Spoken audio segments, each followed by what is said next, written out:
સ્વાગત છે આજના આપણે આ નવા ગહન વિશ્લેષણમાં.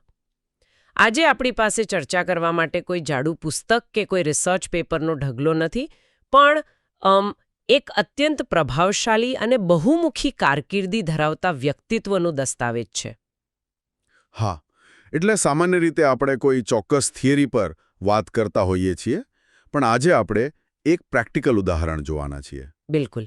આ દસ્તાવેજ છે ડૉક્ટર મનીષ ચાવડાઝ રેઝ્યુમે 3.0, જેનું અંતિમ અપડેટ 28 ફેબ્રુઆરી 2026ના રોજ થયેલું છે. હવે જુઓ, કોઈનો બાયોડેટા વાંચવો કદાચ થોડું કંટાળાજનક લાગી શકે. સાચી વાત છે.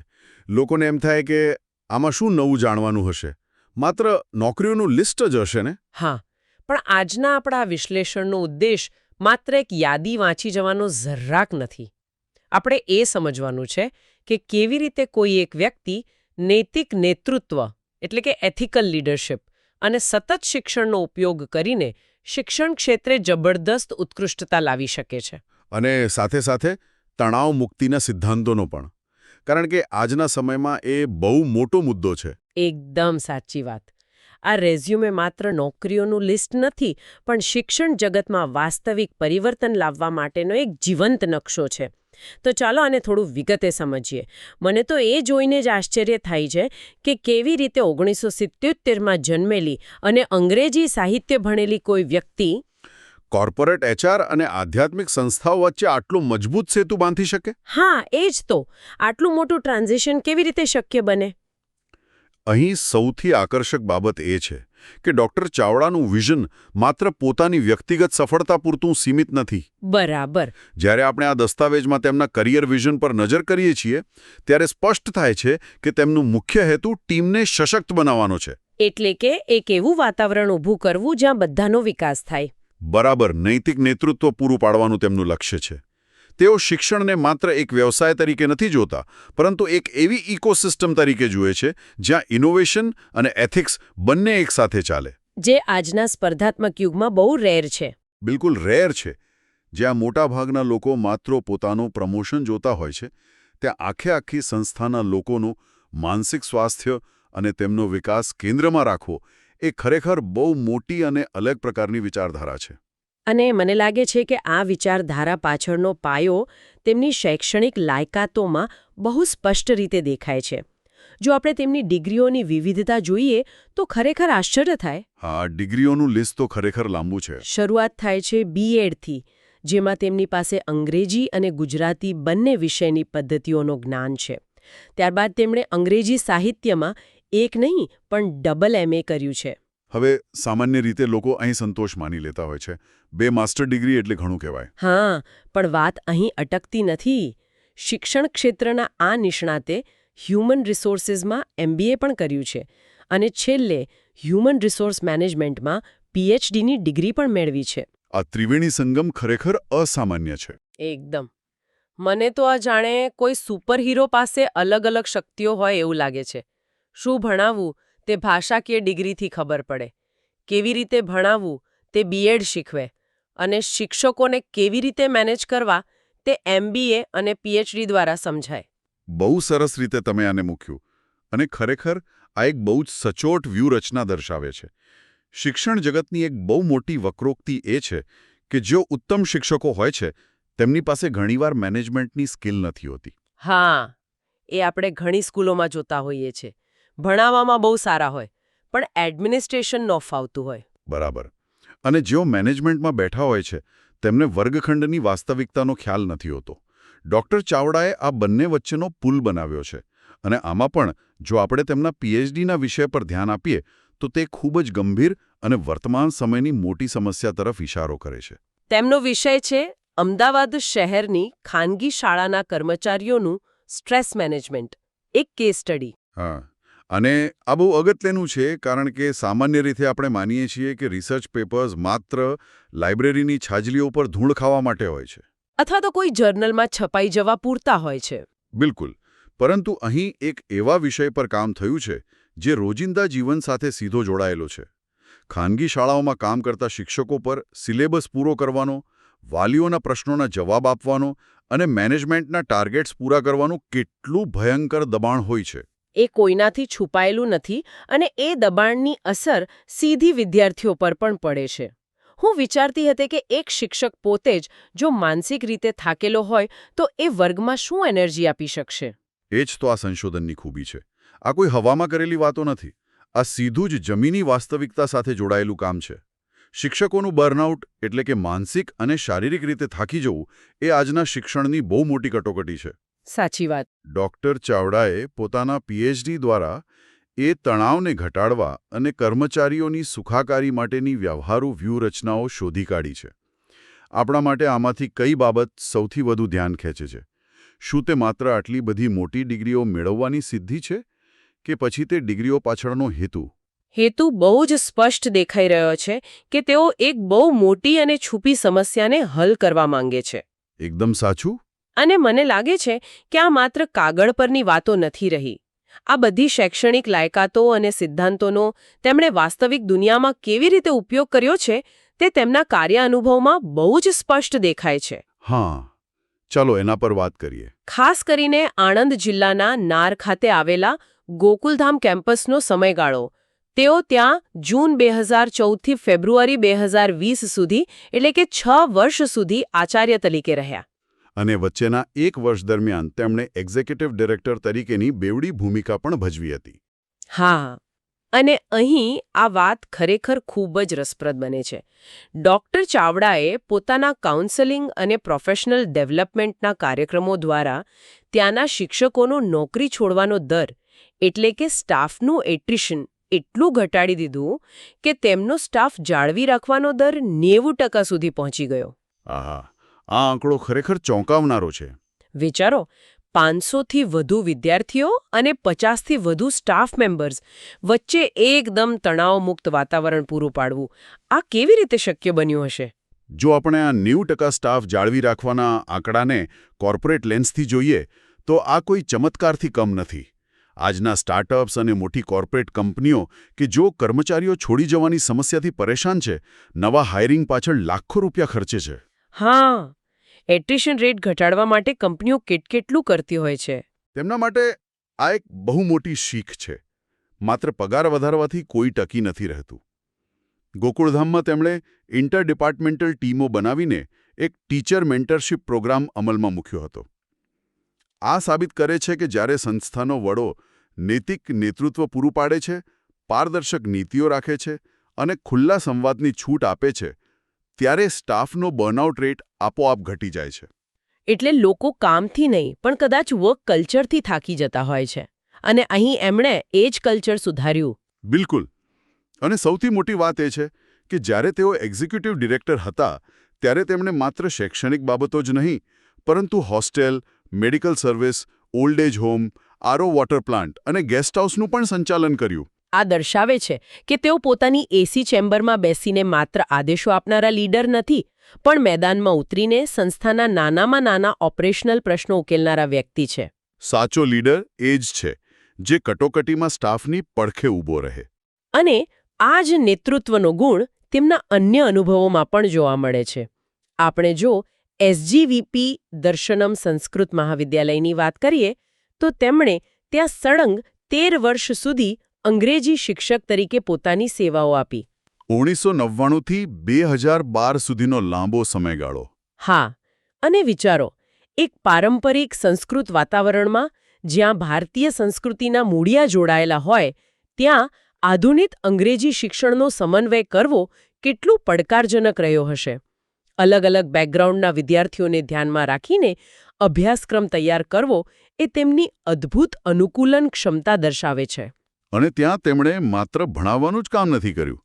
સંસ્થાના વિકાસમાં પણ મોટો ફાળો આપ્યો છે. તેમણે ત્યાં નવો ઓડિયો વિઝ્યુઅલ રૂમ બનાવ્યો અને સૌથી અગત્યનું, સંસ્થાને સીટા એટલે કે CITA અમેરિકાનું એક અત્યંત પ્રતિષ્ઠિત શૈક્ષણિક એક્રેડિટેશન અપાવવામાં મહત્વની ભૂમિકા ભજવી. આ ઇન્ટરનેશનલ એક્રેડિટેશન વિશે થોડું વધુ જણાવશો? ચોક્કસ. આ પ્રકારનું એક્રેડિટેશન મેળવવું એ કોઈ નાની વાત નથી. આ માટે સંસ્થાએ આંતરરાષ્ટ્રીય ધારાધોરણો અને ગુણવત્તા પર ખરી ઉતરવું પડે છે. કરિક્યુલમથી લઈને ફેસિલિટીઝ સુધી બધું જ ચેક થાય. અને ડૉક્ટર ચાવડાના માર્ગદર્શન હેઠળ એક સંસ્કૃત મહાવિદ્યાલયે આ સિદ્ધિ હાંસલ કરી, જે પરંપરા અને આધુનિકતાનું એક શ્રેષ્ઠ ઉદાહરણ છે. ખરેખર બહુ મોટી વાત કહેવાય. આ ઉપરાંત દસ્તાવેજમાં માર્ચ 2023થી ઓગસ્ટ 2023 સુધીના 6 મહિનાના ટૂંકા સમયગાળાનો પણ ઉલ્લેખ છે, જ્યાં તેમણે સોનગઢના રત્નાશ્રમમાં આચાર્ય તરીકે ફરજ બજાવી હતી. ત્યાં પણ તેમણે શિક્ષણ પદ્ધતિઓને પુનર્જીવિત કરવાનું મોટું કામ કર્યું હતું. હા, સ્ટાફ વચ્ચેના આંતરિક સંઘર્ષો નિવારવા અને ટાઈમ મેનેજમેન્ટ પર વર્કશોપ્સ યોજીને એક સકારાત્મક સંસ્કૃતિ ઊભી કરી. જો આપણે આ તમામ કાર્યોને વ્યાપક પરિપ્રેક્ષ્યમાં મૂકીએ તો એક વાત ઉભરીને આવે છે કે તેઓ જ્યાં પણ જાય છે ત્યાં માત્ર પોતાનો સમય પસાર નથી કરતા, પણ એક મજબૂત સિસ્ટમ ઊભી કરીને આવે છે. તેઓ ક્લાસરૂમમાં ડિબેટ, ફોરમ્સ અને પ્રેક્ટિકલ એક્ટિવિટીઝ લાવ્યા. એકેડેમિક લેન્ડસ્કેપમાં તેઓ તાણમુક્તિના પ્રણેતા બની ગયા છે. આના પરથી મને એક વિચાર આવે છે. શું? આનાથી એક મહત્વપૂર્ણ પ્રશ્ન ઊભો થાય છે કે શું શિક્ષણ માત્ર ક્લાસરૂમ, બ્લેકબોર્ડ, ચોપડીઓ અને પરીક્ષાઓ પૂરતું સીમિત છે? બહુ જ સાચો પ્રશ્ન છે, અને આ પ્રશ્નનો જવાબ ડૉક્ટર ચાવડાના રિસર્ચ અને તેમની ફિલોસોફીમાં બહુ સુંદર રીતે મળે છે. હા, કારણ કે તેમણે આર્ટ ઓફ લિવિંગના હેપીનેસ પ્રોગ્રામ અને જીવન વિદ્યાના સિદ્ધાંતોને પોતાના વ્યવસાયિક કામમાં ઉતાર્યા છે. બરાબર. તેમણે આ આધ્યાત્મિક અને માનસિક સુખાકારીના સિદ્ધાંતોને માત્ર પોતાના અંગત જીવન પૂરતા સીમિત નથી રાખ્યા. આ દર્શાવે છે કે માનસિક શાંતિ એ ઉત્કૃષ્ટ પ્રદર્શનની સૌથી મોટી ચાવી છે. જો વ્યક્તિ અંદરથી શાંત હશે તો જ તે બહાર શ્રેષ્ઠ પરિણામ આપી શકશે. અને આ જ ફિલોસોફી તેમના પ્રકાશનોમાં પણ છલકાય છે. તેમણે એક પુસ્તક પણ લખ્યું છે જેનું નામ છે શિક્ષાપત્રી, ટાઈમલેસ મેનેજમેન્ટ વિઝડમ. મને આ ટાઇટલ જ બહુ યુનિક લાગ્યું. ખરેખર યુનિક છે. ભગવાન સ્વામિનારાયણ દ્વારા લખાયેલી શિક્ષાપત્રી એ મૂળભૂત રીતે આચાર સંહિતાનો ગ્રંથ છે, પરંતુ ડૉક્ટર ચાવડાએ તેમાંથી આધુનિક નેતૃત્વ અને મેનેજમેન્ટના સિદ્ધાંતો તારવ્યા છે. પ્રાચીન જ્ઞાન અને આધુનિક કોર્પોરેટ જગત વચ્ચેનો આ અદ્ભુત સમન્વય છે. કારણ કે અંતે તો માનવ સ્વભાવ સદીઓથી બદલાયો નથી. એક્ઝેક્ટલી. એટલે પ્રાચીન સમયના સિદ્ધાંતો આજના મેનેજમેન્ટમાં પણ એટલા જ લાગુ પડે છે. અને સૌથી સારી વાત એ છે કે આ પુસ્તક અંગ્રેજી, ગુજરાતી અને હિન્દી એમ ત્રણેય ભાષાઓમાં ઉપલબ્ધ છે. જેથી તે વિશાળ જનસમુદાય સુધી પહોંચી શકે. બરાબર. ભાષાઓ પરના તેમના આ પ્રભુત્વને કારણે જ તેઓ આ કરી શક્યા છે. અને જો આપણે તેમના તાજેતરના રિસર્ચ પેપર્સની વાત કરીએ, જે ડિસેમ્બર 2023થી માર્ચ 2024 દરમિયાન પ્રકાશિત થયા છે. હા, એડ્યુ ઇન્સ્પાયર જર્નલવાળું પેપર. હા, જાન્યુઆરી 2024માં એડ્યુ ઇન્સ્પાયર નામની ઇન્ટરનેશનલ જર્નલમાં તેમનો લેખ પ્રકાશિત થયો, જેમાં ખાનગી શાળાના કર્મચારીઓમાં સ્ટ્રેસ મેનેજમેન્ટ પર યોગની શું હકારાત્મક અસર થાય છે તેનું વૈજ્ઞાનિક વિશ્લેષણ છે. અને ત્યારબાદ ફેબ્રુઆરી 2024માં લેંગલેટ નામની જર્નલમાં તેમને સ્ટ્રેસ કોપિંગ સ્ટ્રેટેજીઝ પર પેપર પબ્લિશ કર્યું છે. એટલે કે તણાવનો સામનો કરવાની વિવિધ વ્યૂહરચનાઓ. આ સાબિત કરે છે કે તેઓ માત્ર સમસ્યાઓ જોઈને બેસી રહેનારા વ્યક્તિ નથી, પણ એકેડેમિક અને સાયન્ટિફિક પદ્ધતિઓનો ઉપયોગ કરીને તેના નક્કર ઉકેલો શોધે છે. બિલકુલ. અને સમાજ પણ આવા શ્રેષ્ઠ કાર્યોની નોંધ લેતો જ હોય છે. તેમને મળેલા પુરસ્કારો પર નજર કરીએ તો ઇન્ડિયન ટેલેન્ટ ઓલિમ્પિયાડ તરફથી તેમને સળંગ 3 વાર એટલે કે 2017થી 2020 સુધી બેસ્ટ પ્રિન્સિપલ એવોર્ડ મળ્યો છે. વાહ, સળંગ 3 વાર! હા, આ ઉપરાંત તેમને ઇન્સ્પાયરિંગ ટીચર એવોર્ડ પણ એનાયત થયો છે. અને આ માત્ર ભારતમાં જ નહીં, આંતરરાષ્ટ્રીય સ્તરે પણ ઓસ્ટ્રેલિયાની UNSW ગ્લોબલ તરફથી અને ભારતમાં લાયન્સ ક્વેસ્ટ ફાઉન્ડેશન તરફથી તેમને પ્રશંસાપત્રો મળ્યા છે. આ બધા પુરસ્કારો કોઈ રાતોરાત મળેલી સફળતા નથી, પણ દાયકાઓના અથાગ પરિશ્રમનું પરિણામ છે. અને આ પરિશ્રમ માત્ર અમુક શાળાઓ પૂરતો મર્યાદિત નથી રહ્યો. તેમણે પોતાના જ્ઞાનનો લાભ એક વિશાળ નેટવર્કને આપ્યો છે. બરાબર. તેમનો ટ્રેનિંગ અને કન્સલ્ટન્સીનો અનુભવ જોઈએ તો એ બહુ જ વિશાળ છે. હા, જૂન 2001થી શરૂ થાય છે, એટલે કે 23 કરતાં પણ વધુ વર્ષોનો ફ્રીલાન્સ ટ્રેનિંગનો બહોળો અનુભવ. તેઓ દર વર્ષે 5થી વધુ મોટા ટ્રેનિંગ સેશન્સ લે છે અને આખા ગુજરાતમાં 1000થી વધુ શિક્ષકો અને વિદ્યાર્થીઓ પર સીધો પ્રભાવ પાડે છે. અને તેમની ઓડિયન્સની વિવિધતા પણ જોવા જેવી છે. માત્ર એક જ પ્રકારના લોકોને નથી શીખવતા. હા, મેં પણ એ નોંધ્યું. કોર્પોરેટ સેક્ટરની વાત કરીએ તો અમદાવાદ મેનેજમેન્ટ એસોસિએશન એટલે કે AMAમાં 2025ની સાયકોલોજી કોન્ફરન્સ માટે તેમણે આસ્ક મી એનીથિંગ સેશન માટે પોતાની નિપુણતા આપી છે. AMA તો કોર્પોરેટ ટ્રેનિંગ માટેનું બહુ મોટું નામ છે. હા, આ ઉપરાંત ડિજિટોન ગ્રુપ, માઇલસ્ટોન એન્જિનિયર્સ જેવી કોર્પોરેટ કંપનીઓમાં તેમણે સ્ટાફ ટ્રેનિંગ આપી છે. અને આ સફર માત્ર કોર્પોરેટ જગત સુધી સીમિત નથી. સરકારી અને શૈક્ષણિક ક્ષેત્રે પણ તેમનું યોગદાન મોટું છે. વર્ષ 2012માં ગુજરાત માધ્યમિક અને ઉચ્ચતર માધ્યમિક શિક્ષણ બોર્ડમાં તેમણે રમસા પ્રોજેક્ટ અંતર્ગત કામ કર્યું હતું. રાષ્ટ્રીય માધ્યમિક શિક્ષા અભિયાન. હા, તેમાં આખા રાજ્યમાં શિક્ષણ સુધારવા માટે જે કી રિસોર્સ પર્સન્સ હોય છે તેમને માસ્ટર ટ્રેનિંગ આપી હતી. વિચારો, જે લોકો આખા રાજ્યના શિક્ષકોને ટ્રેનિંગ આપવાના છે તેમને ડોક્ટર ચાવડા ટ્રેનિંગ આપે છે. એટલે તેઓ ટ્રેનર્સના પણ ટ્રેનર છે. બિલકુલ. આ ઉપરાંત નવી દિલ્હીની લર્નિંગ લિંક્સ ફાઉન્ડેશન દ્વારા રજૂ થતા ઇન્ટેલ એજ્યુકેશન પ્રોજેક્ટમાં પણ તેમણે સિનિયર ટ્રેનર તરીકે કામ કર્યું છે. મને સૌથી વધુ આશ્ચર્ય પમાડનારી બાબત હવે આવે છે.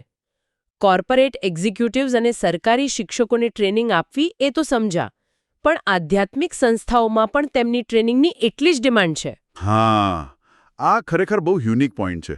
તેમણે વડતાલ સ્વામિનારાયણ મંદિરમાં વરિષ્ઠ સંતો માટે ટ્રેનિંગ સેવાઓ આપી છે. જૈન સમુદાયના સિનિયર સિટીઝન્સ માટે આદર્શ અમદાવાદ ખાતે વિશેષ સેશન લીધા છે. સાળંગપુર હનુમાનજી મંદિરના સ્ટાફને પણ તાલીમ આપી છે. તો આ બધાનો અર્થ શું છે? આનો સીધો અર્થ એ છે કે એક જ વ્યક્તિ સવારે કોઈ મલ્ટીનેશનલ કંપનીના ટાઈ પહેરેલા મેનેજર્સને સ્ટ્રેસ મેનેજમેન્ટ શીખવી રહી છે અને સાંજે કોઈ પ્રાચીન મંદિરના વરિષ્ઠ સંતો સાથે સંવાદ કરી રહી છે. બંનેની વિચારધારા અને જરૂરિયાતો સાવ અલગ હોય છતાં બંને જગ્યાએ તેઓ સફળ છે. આ બાબત જ તેમની કમ્યુનિકેશન સ્કિલ્સ અને માનવ મનોવિજ્ઞાનની ઊંડી સમજને સાબિત કરે છે. જ્યારે કોઈ વ્યક્તિ સંતો, કોર્પોરેટ અધિકારીઓ અને સિનિયર સિટીઝન્સ એમ તમામ વર્ગ સાથે સમાન અસરકારકતાથી સંવાદ સાધી શકે ત્યારે તે સાબિત કરે છે કે તેમના મૂળ સિદ્ધાંતો સાર્વત્રિક છે. Universal principles. હા, માનવીય વર્તન, તણાવ વ્યવસ્થાપન અને નૈતિક નેતૃત્વ આ એવા વિષયો છે જે કોઈ એક ઇન્ડસ્ટ્રી પૂરતા મર્યાદિત નથી.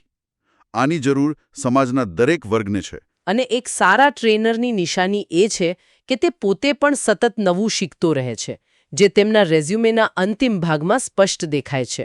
આજીવન વિદ્યાર્થી બનીને રહેવું એ જ એમની સફળતાનું રહસ્ય છે. તો આજના આ ગહન વિશ્લેષણના અંતિમ પડાવ તરફ આગળ વધીએ તો આ દસ્તાવેજનો એક સ્પષ્ટ નિચોડ કાઢી શકાય.